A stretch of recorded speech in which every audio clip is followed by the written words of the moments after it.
우리는 요한복음에 나타난 7번째 표적, 죽은 나사로를 살리신 그 마지막 표적을 보았습니다.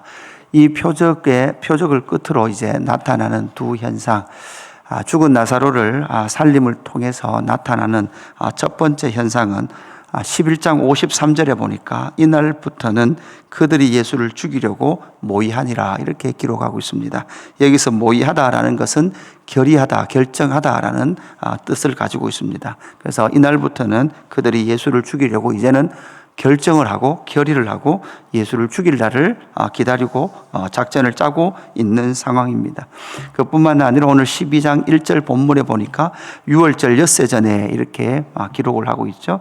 그래서 죽은 나사로를 살린 이후 이제 예수님께서 십자가 지시는 유월절로 이제 들어가게 됩니다. 그래서 요한복음은 이제 12장이 오면 예수님께서 마지막 죽으시는 네 번째 공생애의 유월절, 이제 유월절이라는 단어와 함께 엿새 전이다라는 이제 마지막 그 유월절의 절기 속으로 예수님을 이끌어 가고 있다라는 거죠. 이제 요한복음은 이제 12장을 왔습니다. 그러니까 반 조금 더 지난 분량에서 이제 예수님께서 마지막 유월절로 들어가고 계시다라는 이 유월절 엿새 전이라는 단어가 등장하게 되죠. 그래서 요한복음은 상당히 예수님의 마지막 유월절 사건을 많이 기록하고 있는 책이 바로 요한복음이다라는 것을 우리가 알게 됩니다. 오늘 이제 12장부터 예수님께서 마지막 유월절 절기 속으로 들어가시면서 우리는 어제 본문에서 대제사장 가야바가 했던 말을 우리는 기억을 하고 있어야 합니다. 11장 50절 이후에 52절까지 보면 한 사람이 백성을 위하여 죽어서 온 민족이 망하지 않게 되는 것이 너희에게 유익한 줄을 생각하지 아니하는도다 하였으니 이 말은 스스로 함이 아니요 그 해의 대제사장이므로 예수께서 그 민족을 위하시고 또 그 민족만 위할 뿐만 아니라 흩어진 하나님의 자녀들을 모아 하나가 되게 하기 위하여 죽으실 것을 미리 말함이라 이렇게 우리에게 말씀해 주고 있죠. 대제사장 입에서 그런 의도가 아니었으나 그 말은 결국 예수님께서 십자가의 죽으심을 통하여서 하나님의 나라 이스라엘을 구원할 뿐만 아니라 흩어져 있는 열방의 하나님 나라 백성들을 구원하시겠다라고 말씀하시는 이러한 말로 해석을 하고 있다라고 우리는 보았습니다. 이렇게 이제 이런 하나님의 아들 예수 그리스도를 통하여 하나님의 나라를 구원하실 뿐만 아니라 열방의 민족들을 구원할 그 구원의 역사를 이루시기 위한 마지막 유월절 절기 속에 들어가면서 결국은 죽은 자를 살리신 예수 그리스도, 여러분 이 사건은 무엇을 말해주고 있다 했습니까? 믿게 하려 합니다. 그러니까 하나님 나라 이스라엘과 열방에 흩어진 하나님 나라 백성들을 구원하시게 하시는 예수님을 믿게 하기 위함이다라고 분명히 말씀하셨습니다. 이 결국은 믿음으로 결론난 예수님께서 죽은 나사로를 살리신 그 사건, 그리고 이 유월절 마지막 유월절로 들어가시는 예수님의 사건을 통해서 결국 예수는 누구다? 구원자다, 그리스도다라는 것을 믿게 하시기 위함인 거죠. 그래서 오늘 이 12장 1절부터 11절 사이에 나오는 그 믿음의 결과, 죽은 나사로를 살리신 그 예수 그리스도를 믿을 때 나타나는 믿음의 결론, 믿음의 열매가 어떻게 될까요? 우리는 여기서 믿음의 결론, 믿음의 열매를 우리가 찾아봐야 되죠. 믿음은 결코 사랑을 숨기지 않는다, 사랑을 감춰놓지 않는다라는 것으로 먼저 나타납니다. 오늘 2절에 보니까 거기서 예수를 위하여 잔치할세 마르다는 일을 하고 나사로는 예수와 함께 앉은 자 중에 있더라 이렇게 말씀하고 있습니다. 예수님께서 베다니에 가셨는데 어떤 집에, 누구의 집에 있었습니까? 죽은 자 가운데서 살리신 나사로의 집에 들어가 계셨습니다. 그곳에서 무엇이 펼쳐지고 있습니까? 잔치가 펼쳐지고 있습니다. 잔치가 펼쳐지고 있을 때 3절, 마리아는 지극히 비싼 향유 곧 순전한 나드 한 근을 가져다가 예수의 발에 붓고 자기 머리털로 그의 발을 닦으니 향유 냄새가 집에 가득하더라 이렇게 말씀하고 있습니다. 자기 머리털로 예수님의 발을 닦는다. 무엇을 가지고? 순전한 나드 한 근을 가지고 이렇게 기록을 하고 있죠. 이 행위는 어떤 행위입니까? 순전한 나드 한 근은 그 당시에 모든 대부분의 유대 여인들이 자기가 결혼할 때 그 결혼의 모든 지참금을 대표하는 것이 바로 순전한 나드 한 건입니다. 그러니까 적은 금액이 아니죠. 엄청난 금액입니다. 이 한 여인을 결혼시키기 위하여 온 가정이 또한 자신이 준비한 그 순전한 나드 한 건, 그 한 건을 바로 자기의 오빠를 살린 예수 그리스도께 붓고 있고 자기의 머리털로 그의 발을 닦고 있는 이 장면이 나타나게 되는 거죠. 결국 이것은 무엇입니까? 예수 그리스도를 믿을 때 그 믿음은 그 사랑으로 반드시 무엇하게 되어 있습니까? 사랑의 행위로 드러나게 되어 있습니다. 자신의 것을 드리는 거죠. 여러분, 이것은 결국은 어떤 또한 모습으로 보입니까? 결국은 영원한 신랑이신 예수님께 자기 자신을 온 삶을 드리고 있는 그런 믿음의 열매의 모습으로 나타나고 있다라는 거죠. 결국은 이 믿음의 열매는 결국 사랑을 숨기지 않은 채 그 사랑의 삶을, 주님을 사랑하는 삶이 그대로 드러나고 있다라는 거죠. 그래서 헌신은 어디서부터 시작됩니까? 믿음에서부터 시작됩니다. 믿음은 무엇으로 기인합니까? 사랑에서 기인합니다. 그리스도께서 나사로를 살리신 그 사랑, 그리고 앞으로 그렇게 예표적으로 보여주셨던 나사로를 살리신, 죽은 나사로를 살리신 그 사건이 결국 십자가 사건을 통해서 우리를 향하신 하나님의 사랑으로 나타나고, 이 사랑은 결국 믿음이라는 열매를 맺는다면, 이 믿음은 또한 어떤 열매를 맺느냐? 결국 헌신과 자신의 삶을 드리는 것으로 나타나게 되는 거죠. 여러분이라면 어떻겠습니까? 순전한 나드 한 건이 아깝지 않았겠습니까? 정말 자신의 삶을 드리는 그 믿음의 결론, 믿음의 열매는 이러한 사랑을 숨기지 않은 채 그 사랑을 드러내고 있고, 사랑이 드러날 때 여러분 어떻게 됩니까? 향유 냄새가 집에 가득하더라, 이렇게 기록을 하고 있죠. 결국 그 집이, 그 죽은 나사로의 집이 사실 썩어 냄새났던 나사로의 그 삶이, 그 집이 결국 그리스도를 사랑하는 향유의 냄새로 가득하고 있다라고 우리에게 말씀해 주고 있습니다. 두 번째는 그 믿음의 결론, 믿음의 열매는 무엇입니까? 믿음은 숨은 의도를 숨기지 않는다, 감출 수 없다라는 것을 분명히 말씀하고 있습니다. 4절에 보니까 제자 중 하나가 등장하죠. 예수를 잡아줄 가룟 유다라는 사람이 등장합니다. 그래서 5절에 이 향유를 어찌하여 300데나리온에 팔아 가난한 자들에게 주지 아니하였느냐, 이렇게 말을 하고 있죠.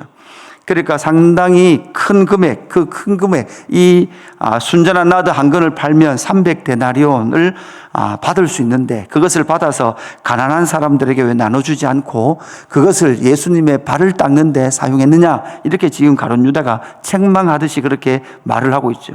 그럴 때 요한은 분명히 이렇게 기록하고 있습니다. 6절, 이렇게 말하면 가난한 자들을 생각함이 아니요 그는 도둑이라 돈깨를 맞고 거기 넣은 것을 훔쳐 가밀어라, 이렇게 기록을 하고 있죠. 그러니까 지금 가룟 유다의 의도는 뭡니까? 가난한 사람에게 있는 것이 아니라 사실 어디에 있는 거예요?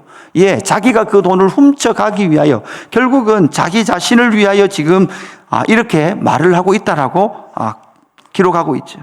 결국 여러분, 믿음은 무엇입니까? 믿음은 분명히 사랑으로 나타나고 헌신한 삶으로 나타나는데, 또한 그 반대로 보면 그렇다고 해서 헌신하는 그 삶이, 결국 모든 그 헌신하는 삶이 모두 다 믿음과 사랑에서 기인하지는 않는다라는 것을 우리는 반드시 생각해야 합니다. 많이 믿는다고 말하고 믿음 안에 있다고 말하지만 사실 그 믿음의 숨은 의도가 다른 곳에 있다라고, 우리는 있을 수도 있다라고 분명히 인식을 해야 합니다. 우리가 지금 섬기고 있는 섬김, 우리가 헌신하고 있는 이 헌신은 과연 어디에 기인하고 있는가, 의도가 무엇인가를 우리는 분명히 살펴보아야 되죠. 여러분, 그 의도를 숨길 수 있는 가능성이 가장 많은 사람들은 사실은 목회자일 수 있습니다. 그러니까 목회하는 이유, 또한 섬기는 이유, 그 이유가 무엇인가? 우리는 이것을 생각해 봐야 되는 거죠. 그렇게 하는 이유가 어디에 있는지를 우리는 반드시 살펴보아야 합니다. 우리가 주님 앞에 헌신하고 있고 주님을 사랑하고 있다라고 말하고 있는 그런 모든 헌신의 삶 속에 정말 숨은 의도가 무엇인지, 여러분, 사람 앞에서는 감출 수 있지만 누구 앞에서는 못 감출까요? 하나님 앞에서는 감출 수 없습니다. 사실 사람 앞에서도 잘 못 감춰요. 결국은 드러나요. 가까이 있어 보면 드러납니다. 교회를 세습한다든지 그 목회를 하면서도 수많은 그러한 어려움을 겪고 있는 이유가 무엇인가? 결국은 그 의도가 어디에 있는가라는 것을 우리는 반드시 살펴봐야 합니다. 목사인 저는 목회하는 의도가 어디에 있는가라는 것을 살펴본다면 여러분 역시도 마찬가지입니다. 내가 신앙하고 있고 헌신하고 있고 기도하고 있는 이유와 목적, 의도가 어디에 있는지를 우리는 반드시 살펴봐야 합니다.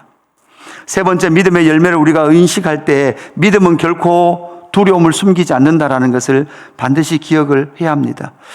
9절부터 11절까지는 어떤 일이 있습니까? 유대인들이 큰 무리를 이루어서 예수님을 찾아옵니다. 그런데 그 예수님은 지금 어디 계십니까? 나사로의 집에 있습니다. 그런데 사람들이 예수님만 찾아보기 위해서 예수님에게 오는 것이 아니라 죽은 자 가운데서 살아난 나사로를 보고 싶어서 몰려들기 시작하죠.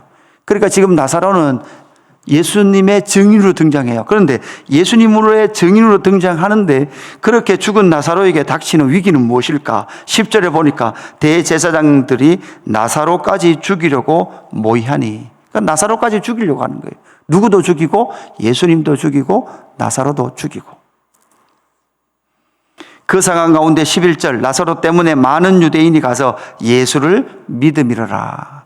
그렇게 예수를 믿을 때 사실 죽은 나사로는 지금 예수의 증인으로 죽은 가운데 살아났던 그 나사로가 예수님 옆에 앉아 있을 때 예수님께서 행하신 일에 증인으로 나사로가 등장하지만, 그러나 그 나사로 앞에 지금 기다리고 있는 것은 무엇입니까? 종교 지도자들이 지금 나사로를 무엇하려고 하죠? 죽이려고 하죠. 이것이 여러분, 이 나사로의 지금 운명이 곧 누구의 운명 같습니까? 지금 요한 공동체가 당하고 있는 위기와 같다라는 거죠.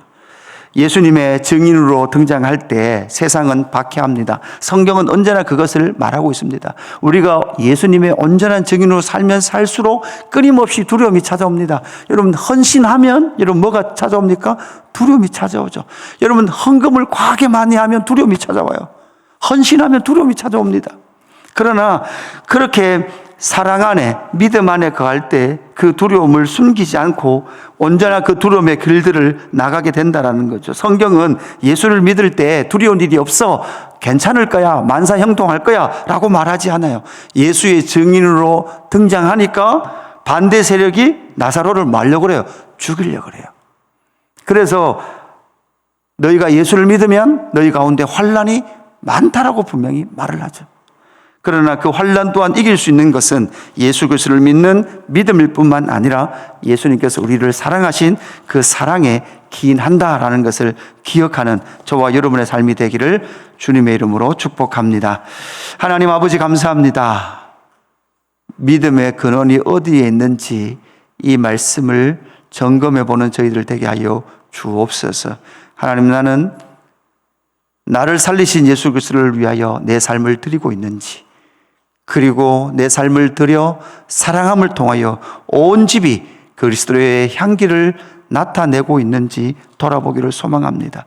그리고 그 헌신하는 삶이 있다면 그 헌신하는 의도와 목적이 어디에 있는지 하나님, 우리 자신을 살펴볼 수 있도록 인도하여 주옵소서. 끊임없이 나를 향하고 있지는 않은지, 내가 부정되면 견딜 수 없이 고통스럽지는 않은지 하나님, 내 자신을 돌아보게 하시고 나의 신앙의 모습을 통하여 예수 그리스도만 나타날 수 있도록 성령 하나님 역사하여 주옵소서. 하나님, 예수 그리스도의 증인으로 사는 그 삶이 고난이 있을 것을 말씀하고 있습니다. 그러나 믿음은 그 환난, 그 고난을 이기는 줄로 믿습니다. 이 믿음 가지고 오늘 이 하루도 예수의 증인으로 살아가는 우리의 삶이 될 수 있도록 역사하여 주옵소서. 감사함을 드리며 구주 예수 그리스도의 이름으로 기도드리옵나이다. 아멘.